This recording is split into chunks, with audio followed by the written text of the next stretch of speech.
now. So you think you want to be a house flipper? Well, it seems quite a bit of people do. Right now in the U.S., 1 in 10 homes are being flipped or bought and sold within a year. That is the highest level in 22 years.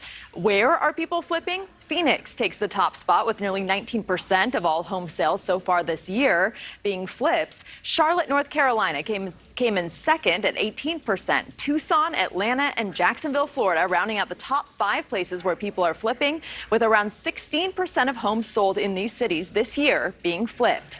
Joining me now is luxury real estate broker at the Corcoran Group in Miami, Julian Johnson. Thanks so much for being here. So is this 1 in 10 statistic in line with what you're seeing? What are buyers telling you?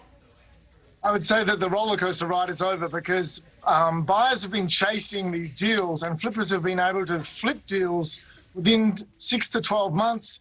It's both people that are investors who are flipping properties and also ordinary people that were being approached by agents with low inventory, and the agents were saying, I can flip your property for you. You can make a 15 to 20% gain.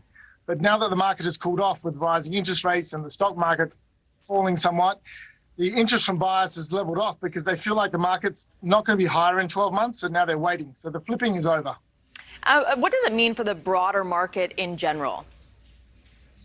In terms of, I think there's going to be continued demand because interest rates back in 2016-17 were in the 6.5% range, so it's fairly normal. These historically low rates that we've had in the 3 and the 4% range, obviously the federal government is trying to slow inflation, so the economy is going to cool.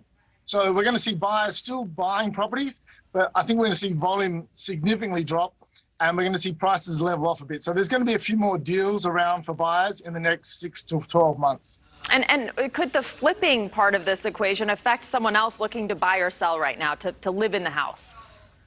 I think buyers in general are still going to be competing with flippers, investors that have made quite a bit of money in the last 2 or 3 years and still have a lot of equity in the bank and are willing to invest and renovate homes and flip them.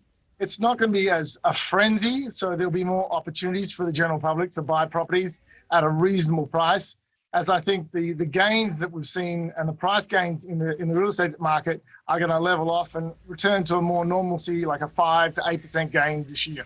All right, Julian, thank you. Thank you for having me.